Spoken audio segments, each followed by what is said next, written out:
নমস্কার, আপনারা দেখছেন জেলা বার্তা। আপনাদের সঙ্গে আমি শান্তিপ্রিয়া। দক্ষিণ 24 পরগনার ক্যানিং পূর্ব বিধানসভা জীবনতলা এলাকায় লোকসভা ভোটের তোড়জোড় শুরু। রাজ্য রাজনীতি তোলপাড়। প্রচারে খামতি রাখতে চাচ্ছে না শাসক থেকে বিরোধী। তেমনি জয়নগর লোকসভা কেন্দ্রের বিজেপির প্রার্থী অশোক কান্ডারির ভোট প্রচার রণকৌশল সাজাতে বিজেপির মণ্ডল সভাপতির সুব্রত দাসের বাড়িতে কর্মী বৈঠকের আয়োজন করেন রবিবার সকালে। বিজেপির দাবি, সেই বৈঠকের কথা জানতে পারে তৃণমূল নেতৃত্ব। তারপর তারা সুব্রত দাসের বাড়ি ঘেরাও করে এলোপাথারি বিজেপি কর্মী সমর্থকদের মারধর করে। ঘটনাস্থলে গুরুতর জখম হয়ে জ্ঞান হারায় 7 জন। প্রশাসনের নিষ্ক্রিয় ভূমিকার জন্য এমন ঘটনা দাবি বিজেপির। গুরুতর জখম অবস্থায় তাদের জীবনতলা হাসপাতালে ভর্তি করা হয়। অবশ্য তৃণমূলের পক্ষ থেকে অভিযোগ অস্বীকার করা হয়েছে। বলা হয়, বিজেপির গোষ্ঠীদ্বন্দ্বের ফলে নিজেই মারধর করেছে ভোট প্রচারের সময়। এতে তৃণমূলের যোগ নেই। জয়নগর জেলার সাধারণ সম্পাদক বিকাশ সর্দার বলেন, তৃণমূলের বিধায়ক শওকত মোল্লা গুন্ডা বাহিনী দিয়ে বিজেপির কর্মীদের উপর আক্রান্ত করেছে, তাদের ভয় দেখাচ্ছে।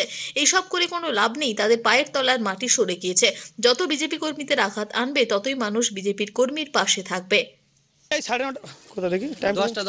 10টা বাজে আমাদের থানা থেকে স্যাররা এসছেন এখানে। 8টা থেকে ওরা গ্যাদারিং করছে। 9:30 প্রচন্ড ভাবে মারধর করেছে। মর্মান্তিক পথ দুর্ঘটনায় মৃত্যু হলো 3 জনের। শনিবার গভীর রাতে এই পথ দুর্ঘটনাটি ঘটেছে ইংরেজবাজার থানার যদুপুর 1 গ্রাম পঞ্চায়েতের পুলিশ সুপার অফিস সংলগ্ন বাইপাস রোড এলাকায়। প্রত্যক্ষদর্শীদের অভিযোগ, গ্যাস ট্যাঙ্কের একটি লরির পেছনে নিয়ন্ত্রণ হারিয়ে ধাক্কা মারে 4 চাকার গাড়ি, আর তাতেই ঘটনাস্থলে মৃত্যু হয় 3 জনের। ওই 4 চাকা গাড়িটি দুমড়ে মুচড়ে গিয়েছে।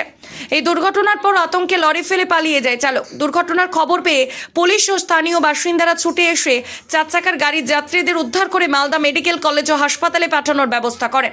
কর্তব্যরত চিকিৎসকেরা 3 জনকে মৃত বলে ঘোষণা করেন। পরে ইংরেজবাজার থানার পুলিশ লরিটি আটক করে। চালক পলাতক।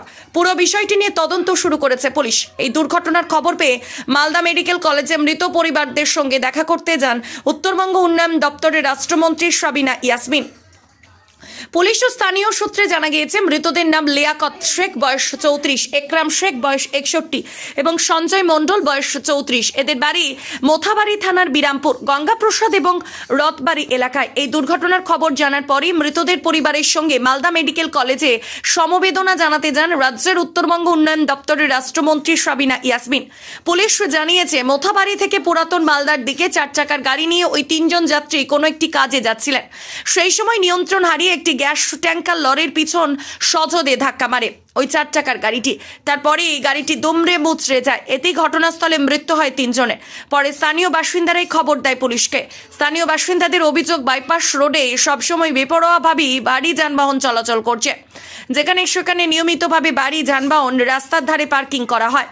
সেই এলাকায় ট্রাফিক মোতায়েন না থাকার কারণে এই ধরনের দুর্ঘটনা ঘটছে। এই ব্যাপারে ট্রাফিক মোতায়েনের দাবিও জানিয়েছেন সংশ্লিষ্ট এলাকার বাসিন্দারা। রাজ্যের উত্তরবঙ্গ উন্নয়ন দপ্তরের রাষ্ট্রমন্ত্রী সাবিনা ইয়াসমিন জানিয়েছেন, পথ দুর্ঘটনায় তার বিধানসভা কেন্দ্র মোথাবাড়ি এলাকার মারা গিয়েছেন। ঘটনাটি খুব দুঃখজনক। বিষয়টি জানতে পেরে মেডিকেল কলেজে ছুটে গিয়েছেন মন্ত্রী। কথা বলেছেন মৃতের পরিবারের সঙ্গে। কিভাবে এই দুর্ঘটনাটি ঘটল সে ব্যাপারেও পূর্ণাঙ্গ তদন্তের নির্দেশও দিয়েছেন মন্ত্রী সাবিনা ইয়াসমিন। পুলিশ জানিয়েছে, পুরো বিষয়টি নিয়ে তদন্ত শুরু করা হয়েছে। ঘাতক লরির চালকের খোঁজ চালানো হচ্ছে।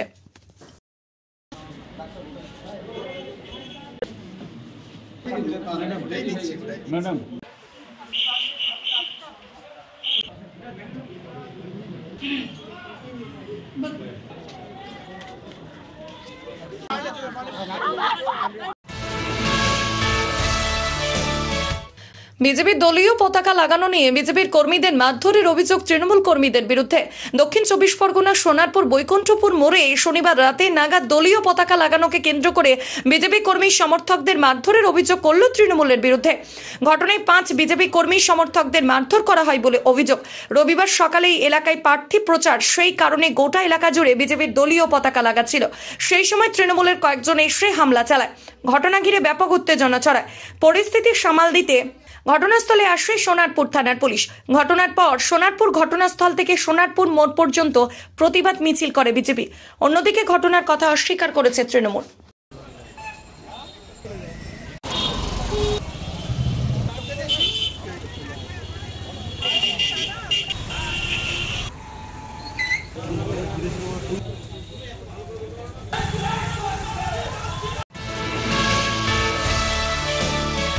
নিজের স্ত্রীকে প্রেমিকের হাতে তুলে দিলেন স্বামী। শনিবার এমনই এক ঘটনা ঘটল দুপুর 3টে নাগাদ পোড্ডা গ্রামে। জানা যায় নিজের স্ত্রীকে প্রেমিকের হাতে তুলে দিলেন স্বামী। ঘটনাটি বীরভূম জেলার ময়ূরেশ্বর 1 নম্বর ব্লকের মল্লারপুর থানার পোড্ডা গ্রামের। নারুগোপাল মণ্ডল নামে এক যুবক, তার বিবাহ হয়েছিল মল্লারপুর থানার সন্দিগারা গ্রামের স্মৃতি মণ্ডলের সঙ্গে। তাদের বিবাহ জীবন 5.5 বছর পেরিয়ে গেলেও সংসারে অশান্তির জেরে নিজের স্ত্রীকে কৃষ্ণ মণ্ডল নামে রামপুরহাট 1 নম্বর ব্লকের শাকিরপুর গ্রামের এক যুবকের হাতে তুলে দেন। জানা যায় নারুগোপালের স্ত্রী বেশ কয়েকবার তাকে ছেড়ে কৃষ্ণ মণ্ডলের সঙ্গে পালিয়ে গিয়েছিল। তার স্ত্রী দীর্ঘ 3 বছর থেকে ফোনে যোগাযোগ রেখেছিল প্রেমিক কৃষ্ণ মণ্ডলের সঙ্গে। নারুগোপাল মণ্ডল ও তার স্ত্রীর একটি 3 বছরের বাচ্চাও রয়েছে বলে জানা যায়। শনিবার স্থানীয় গ্রাম পঞ্চায়েতের মেম্বার এবং 5 জনের উপস্থিতিতে তাদের ডিভোর্স দিয়ে নতুন প্রেমিকের সাথে মল্লারপুর শিব মন্দিরে উভয়ের উপস্থিতিতে তাদের বিয়ে হয় এবং প্রথম স্বামী নারুগোপাল মণ্ডল নতুন প্রেমিক কৃষ্ণ মণ্ডলের হাতে তার স্ত্রীকে তুলে দেন। তোমাদের কি ডিভোর্স হয়েছে? হ্যাঁ, আমার ডিভোর্স হয়ে গেছে।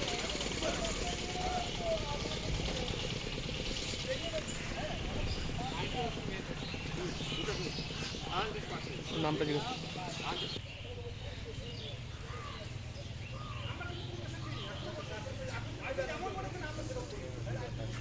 কি নাম গো?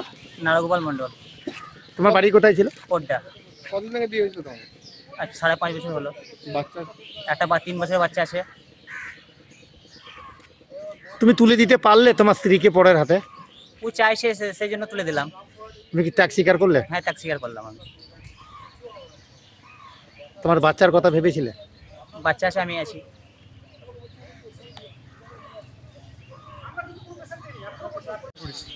কি নাম তোর? কৃষ্ণ মণ্ডল। বিয়ে করলি কেন আজকে? তোর কি কোনো ভালোবাসা ছিল? হ্যাঁ, একটু যোগাযোগ ছিল মোবাইল। একে বাড়ি থেকে, এ তো বিবাহিত স্ত্রী ছিল, কতদিন হলো তুই বাড়ি থেকে নিয়ে এসছিস? 3 দিন হলো বাড়ি থেকে চলে এসেছি। একসঙ্গে রাত্রিবাস করছিলিস? না, তাহলে তুই কি একে স্বেচ্ছায় বিয়ে করলি? হ্যাঁ,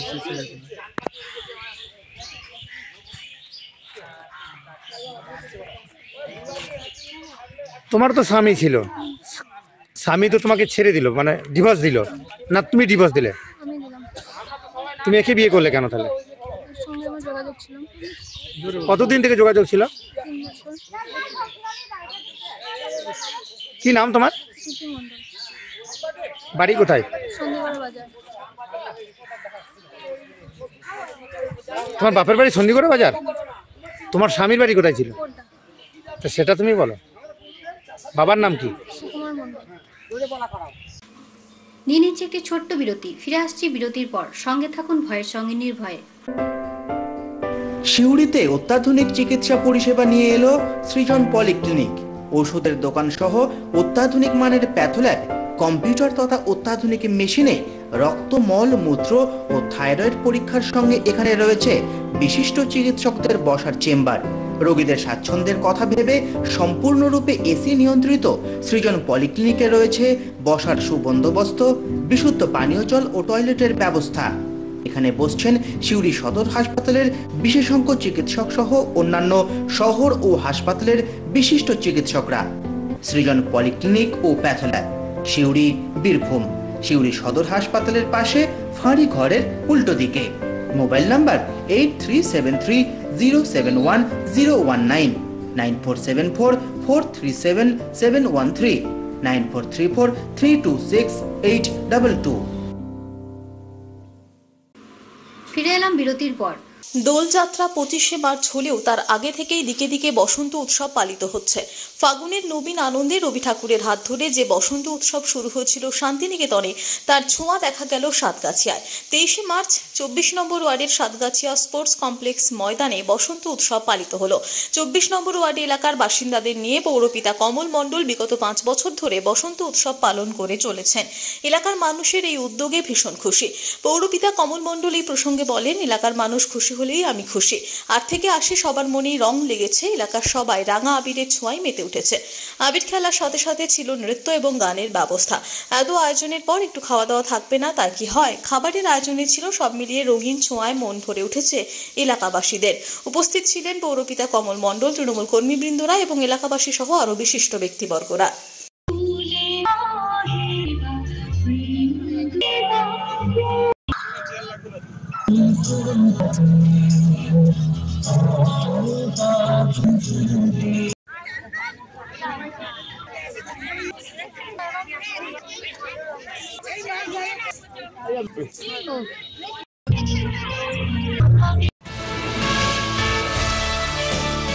কবিগুরু রবীন্দ্রনাথ ঠাকুরের সাধের শান্তিনিকেতন। এই শান্তিনিকেতনে বিভিন্ন উৎসব অনুষ্ঠান হয়ে থাকে, কিন্তু এখন দেখা যাচ্ছে দিনের পর দিন শান্তিনিকেতনে কোনো অনুষ্ঠান অনুষ্ঠিত হচ্ছে না। তাই হতাশা বাইরে থেকে আসা পর্যটকেরা। সারা বছর বহু পর্যটক তাকিয়ে থাকেন যে শান্তিনিকেতনে বসন্ত উৎসবে অংশগ্রহণ করবে, কিন্তু এবারও বিফল। এবারও হয়ে উঠল না ঐতিহ্যবাহী বসন্ত উৎসব শান্তিনিকেতনে। প্রসঙ্গত 2019 সালে শেষবারে বসন্ত উৎসব অনুষ্ঠিত হয়েছিল বিশ্বভারতীতে। তারপর করোনা অতিমারির কারণে বসন্ত উৎসব বন্ধ হয়। এবারে সকলেই আশা করেছিলেন যে বসন্ত উৎসব অনুষ্ঠিত হবে, কারণ এই বসন্ত উৎসবকে ঘিরে শান্তিনিকেতন তথা বোলপুরবাসীর আবেগ জড়িয়ে রয়েছে। সারা বছর বোলপুরের বিভিন্ন ব্যবসায়ীরা তাকিয়ে থাকে রুজি রোজগারের জন্য, কিন্তু দুর্ভাগ্যবশত এবারেও ঐতিহ্যবাহী শান্তিনিকেতনের বসন্ত উৎসব অনুষ্ঠিত হলো না।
কাজী আমিরুল ইসলামের রিপোর্ট, ভয় টিভি, বোলপুর।